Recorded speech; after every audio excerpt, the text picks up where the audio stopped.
and welcome to the Heritage Minute Special Podcast. I'm your host, Lieutenant Colonel Retired Steve Simon, class of 1977. Today I have the pleasure of speaking with Mr. Duane Boyle, who recently retired after a long and distinguished career at the Air Force Academy. We'll discuss that career and his work here at the Academy as the architect. Duane, thanks for visiting with us today. It's great to be here. It's great to be able to talk about the Air Force Academy again. Well, you've done so much good at the Academy, so which we will get into here presently. Before we get into that, though, let's learn a little bit about the early part of your journey. Where are you from, and where did you go to school? I'm actually from Colorado Springs. That's my hometown. I went to University of Colorado, Boulder, and was in the architecture program. Got my bachelor's and master's there, and then I've got another master's in public administration from CU there in Colorado Springs. Okay. And what did you do professionally before you got here to the Academy? I worked for Skidmore, Owings & Merrill, who designed the Academy. Okay. And for listeners, which probably most know, Skidmore, Owings & Merrill was the original architect of the Air Force, or the designer and builder, or designer, I guess, technically, of the Air Force Academy. So. Right. As we go through this interview, they'll probably refer to them as either SOM. SOM. Yep. A lot of people say their acronym as SOM. It's actually SOM. Yeah, I've learned it as SOM. Okay. So you worked for SOM, but you were assigned here then, working for them? No. Let me kind of backtrack a little bit. I grew up outside Southgate of the Academy, and I actually went to Air Academy High. And at Air Academy High, at that point in time, we were using some of the cadet facilities, namely the library and the newly finished field house. And during the evenings, I would be up at the library checking out books, and I took the opportunity to walk around the terrazzo a couple of times, which I probably should not have done, but there's nothing to do it. It's like you do it and nobody said anything. So back when people could do that. Yeah. And so it was the Academy that actually made me want to become an architect. And so I went to college. As I said, I got my architecture degree, and then did my internship before I could take my my exams to get my license. I did my internship at Skidmore, Owings & Merrill, and just reinforced my interest in modernist architecture, that the Air Force Academy is one of the best examples of really international. And in the early 80s, it was around 1983, actually I think it's 82 maybe, the Academy asked Skidmore to come back and do a new master plan for the cadet area, since there had not been a new master plan done since the original one in the 1950s. And since I worked for went to school at the Academy, I worked for Skidmore at that point in time, it made sense for me to be part of that the process. And then we had a director of engineering at that point in time. His name was Bill Barnes, who became an early on mentor for me, and he actually then offered me a job to stay at the Academy working on master planning and design issues. So that's kind of to the Academy. It's got a whole set of circumstances that where one thing led to another. Well, I think you and I met like in the mid-'80s when we were both here at the Academy, but I wasn't familiar with how you got here. So a fascinating story. And so initially you weren't the Academy architect. You were, let's say, working on the master plan? Right. There was no really formalized position at that point in time as an Academy architect.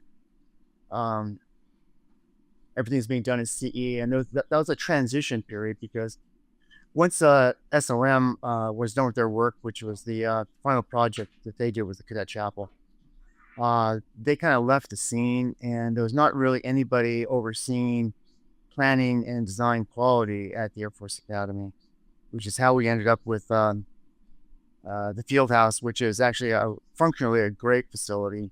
Architecturally, it's not so great. And then the Bob, the big ugly building on the hill, wasn't that period.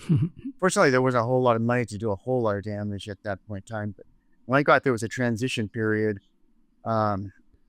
between really there was no oversight of planning or design quality to try and get some programs established that would keep the campus intact from a fiscal plant standpoint. Okay. Trying to think about that stuff happening. Then was it 2003, 2004, the National Register of Historic Places 2004 came about? Was that? Mm-hmm. Is my memory correct? Yes, it was. The cadet era was national designated a National Historic Landmark on the 1st of April in 2024, 50th anniversary. Yeah. Right, that's what I thought. And and so that made it a little bit easier, I guess, or more important, I guess. So you had some ammunition to make sure that any future projects were done properly. Does that make sense? Well, it's a unique situation because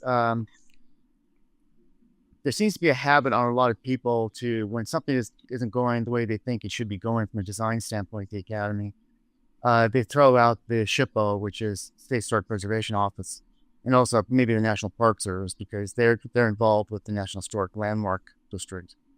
But they tend to throw, well, we can't do this because the SHPO won't allow it, and we can't do it because the National Park Service won't allow it.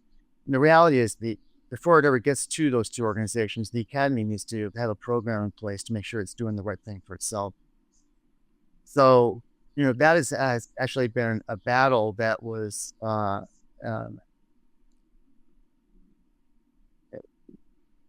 would say that the SHPO historic designation is a double-edged sword. It can help, but the academy is not willing to watch over itself first. Well, the problem there.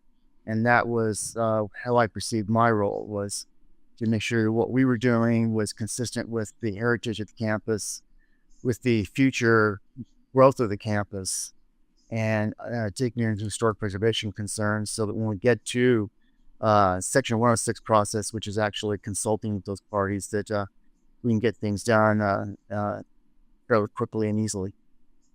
Okay. You mentioned 106. I just interviewed Erwin Romer on similar issue, obviously different perspective, but the same guidance, that he's working more with cultural things and you're working more with architectural things, but that's fascinating. So going back to the early 80s, after you came on board, what was the first project you worked on? Do you recall? The first project was the B-52. Quite a project and quite a story that goes along with that. First was trying to find a place for the B-52 that was going to be visible but not obtrusive. And so after some thought, I recommended the site there at Stadium in Northgate, which I think worked out pretty well. Yeah, no, it worked out perfectly. The logistics of trying to get the airplane to the academy was a real issue. They flew into Peterson Air Force Base, and they actually did fly over Peterson Air Force Base, and I was there taking photos of that. So I got some slides of B-52 actually doing its last flyover. It landed there, and then SAC came out and basically gutted the airplane, cut the wings off, took the tail off. That took quite a long time.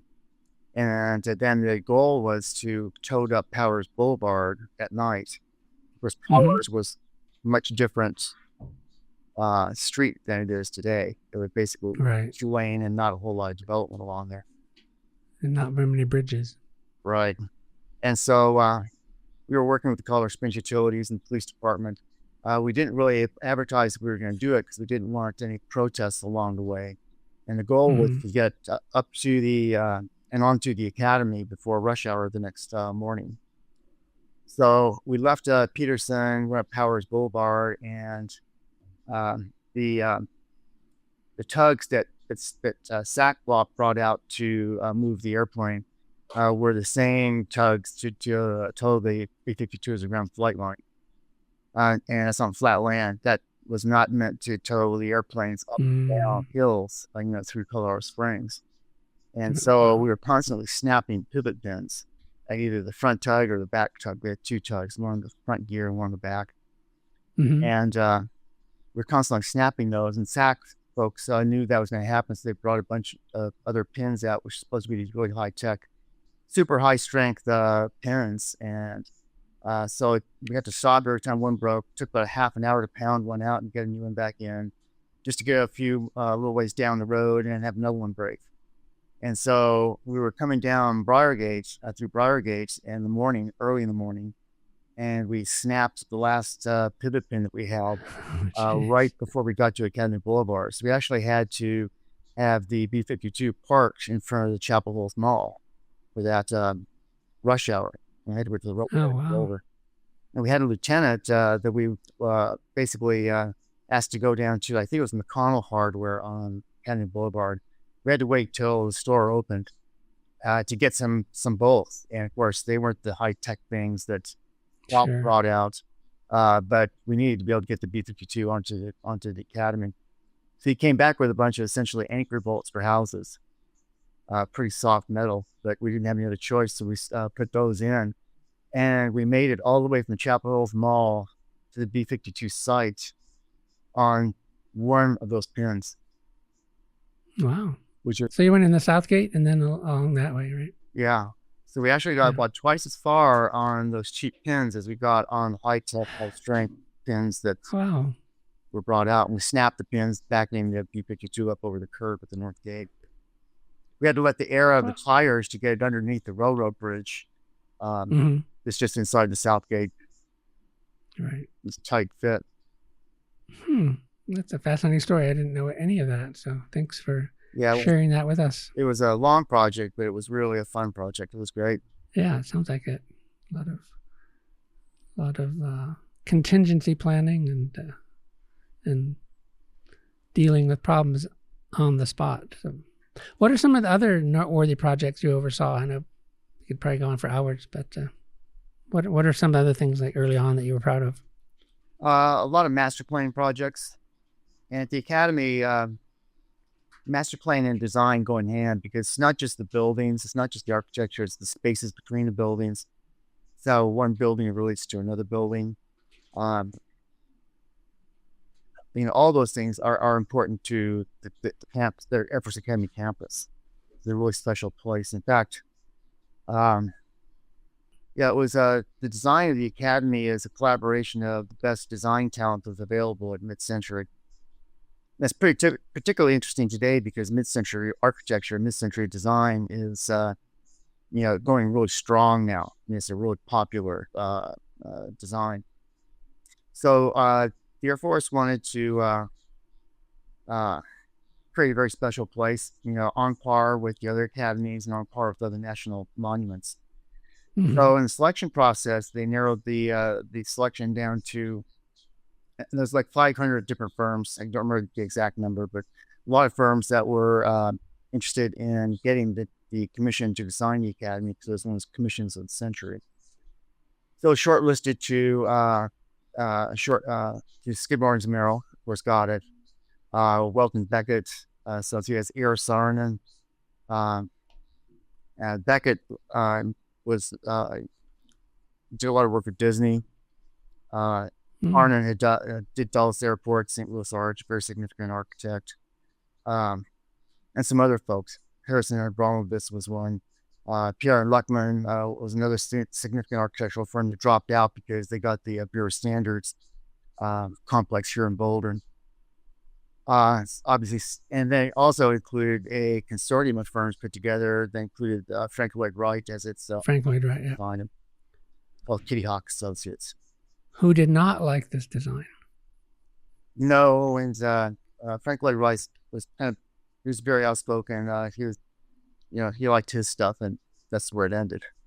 Yeah, that's what I read. He didn't like any design that wasn't his own. So Skidmore won the contract, but then the Air Force wanted to make sure it was a holistic design.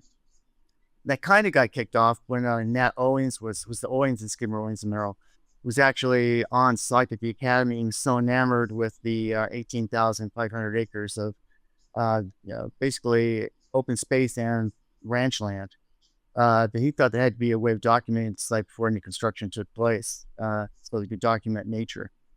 And so a good friend of his was Ansel Adams. Yes, Ansel Adams basically come out and photograph the entire site, everything from panoramic views to very close-up views of Cathedral Rock. Yeah, April 1954. In fact, he was here the day I was born. I Wow. figured out later. Yes, there's a whole series of unpublished photographs Or 55, I mean, sorry. of the Ansel Adams photos. And I always thought it was really great to go through those and pick out maybe 6, 7, 8 of the best. And they're large negatives. They're 8x10 black and white negatives, so they can get blown up very large. And to do basically a traveling display. And most of those time at the Academy, them go to other places also of the original Ansel Adams photography. That's a great idea. That kicked off a whole other interest in design talent. So basically, Skidmore was in charge of the planning and design. Ansel Adams doing photography. Herbert Bayer, a very famous graphics artist, who did all the graphics for the Academy. The Air Force hired Walter Darwin Teague Associates, an industrial design firm from New York City, who made their reputation in the pioneering the technology of welding aluminum for the aircraft industry. They were hired to do all the furniture for the Academy, down to the salt and pepper shakers on the dining room tables. And that was true for all throughout the Academy, except for the executive offices, which had some other furniture, which now, when at least when I was there, when we did a renovation or did a new building, I tried to be able to integrate this new furniture, but it's copies of the original furniture back into the buildings. SLP DeMille, of course, did the cadet uniforms. Right. Robert Trent Jones did the golf course. Yeah. So it's incredible design talent. But then the Secretary of the Air Force thought that he needed to have an intermediary group between himself and the design group. So he made the unprecedented appointment of the runners-up to the design competition to become members of a design advisory board. And so that was headed by Ira Saarinen, Welton Beckett was on it, Walt Harrison was on it, Pietro Beluschi from Yale, the architecture school there, was on it. He represented the role of academia on the design review board. One of the interesting things that I heard about was in talking to Walter is the incredible design review meetings that they have, where all the key people on the design team were there. The design review board was there. Air Force officials were there. And Walter would talk about presenting designs of the buildings, which would then be followed by SLP DeMille bringing in modeling the various cadet uniforms to, really all the design issues associated with putting together a campus like this all at one time. And Walt Disney being in the room. And really? That really struck me because Walter would talk about Disney. And I was always thinking, well, maybe because there was never any record of Disney being involved, we found at that point in time. I even sent a letter to Disney Archives, and they said they had no archival information about Walt Disney being involved with the designing the Academy. But then it started. Well, on that topic, since you mentioned Disney, we were out in San Francisco 2 weeks ago. Went to the Disney Family Museum on the Presidio in San Francisco, and at the end, there's a whole wall of tributes after he passed away. And one of those was a resolution by the Air Force Academy Foundation, and it honored him and recognized him for his efforts in the early days of the Academy. So that might be a point of evidence to what Walt said, or to what you heard there. I believe he donated money to the stadium. Okay. So when I was trying to figure out this whole Disney connection, I through a mutual friend, ran across an architect in New York City. His name's Robert Hayam Stern, a very famous architect. At that point in time, it was during Michael Eisner's tenure as CEO of Disney. And so Robert Stern was on Disney's board of directors. So I thought, well, maybe that might be a good starting point to see who might know something about the Academy Disney connection. And of course, he didn't know anything about it, but he put me in touch with a person named Marty Sklar, who was the chief creative officer for Walt Disney Imagineering. And yeah, so I very familiar with him. And he also knew nothing about it. He said if anybody does, it would be an Imagineer. His name was, anyhow, he was one of Walt Disney's right-hand men at the time. And it just so happened that he was in the office in Glendale, California, where Imagineering is. And so he basically transferred my call to him. And he said, yeah, I know some information about that. And basically told me that one of the connections that Disney had was Welton Beckett, who was on the design review board. And Welton Beckett was a Los Angeles based architect doing a lot of work for Disney. And I believe they were actually neighbors. And it was apparently through the Disney Welton Beckett connection that Disney became kind of an ad hoc member to the design review board and started attending all the meetings. And Welton Beckett's justification of that was what the Air Force was doing with the Air Force Academy was creating an entirely new environment unto itself, which is basically what Disney was just getting done doing in the Orange Grove Anaheim. And so I thought there would be some synergy there. And since then, we found some of it as Disney and his wife attending design review board meetings. I wish I could remember the Imagineer's name. It'll come to me here in a minute. Well, I've long thought how fascinating it was, just the parallel nature of those two organizations. That, of course, the Air Force Academy was established Founders Day 1 April 1954. The next day, Walt Disney announced that he was going to build Disneyland. And then, of course, 11 July 1955, the doors opened to the Air Force Academy up at Lowry. 6 days later, 17 July 1955, Disneyland opened. So I always thought just the similarity that two national institutions that were essentially announced and opened roughly at the same time. I thought that was kind of a fascinating synergy there. But I guess he was involved in both, so that makes even more sense, I guess. Yeah, and then for a while during the late 80s and the 90s, we also had kind of a tie to Disney also that I was to some extent involved with. So that was interesting too. What was that? At that point in time, the Air Force was really interested in quality of life on Air Force bases and maintaining quality of life. So the Air Force set up a group called the Design Review Council, and it was made up of reserve 06s, primarily 06s. There were some 05s and on there also.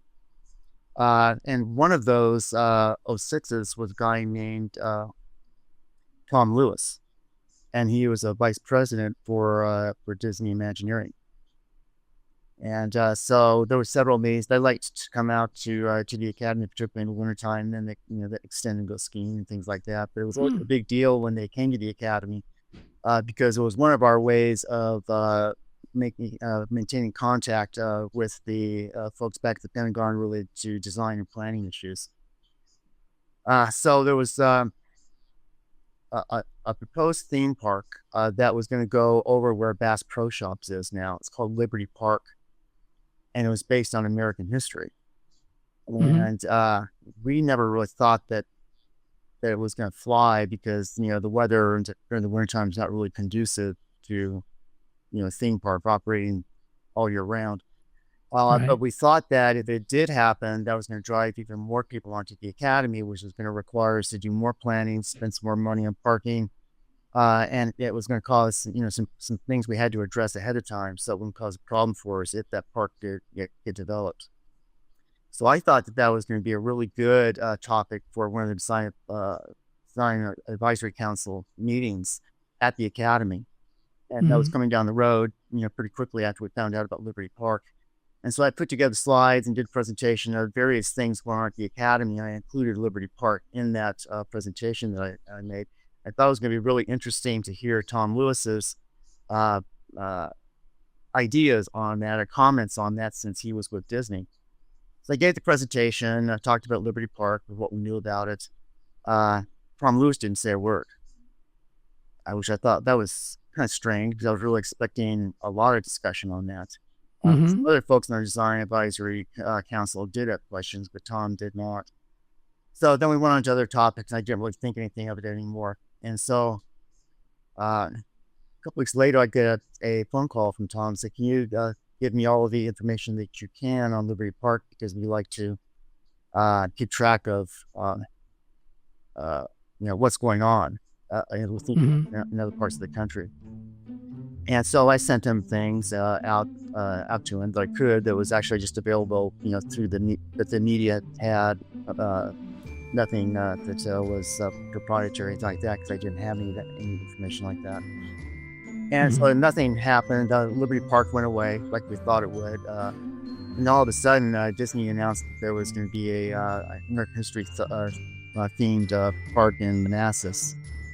In Virginia. Yeah, I was stationed at the Pentagon at the time when that came up. So, wow. We're going to pause here. I hope you're enjoying part 1 of my 3-part discussion with the now retired architect of the Air Force Academy, Mr. Duane Boyle. My visit with Duane ran about 90 minutes, and for a history lover like me, it was as enjoyable as it was enlightening to explore the Academy's rich architectural history. Part 2 will publish in about 30 days. Follow us on Facebook, Instagram, and LinkedIn for updates and announcements at Air Force Grads. That's at Air Force Grads. You can also listen to our full conversation now at usafa.org/heritage hub. That's usafa.org/heritage hub. I'm your Heritage Minute special host, Lieutenant Colonel Retired Steve Simon, class of 1977. Thank you for listening.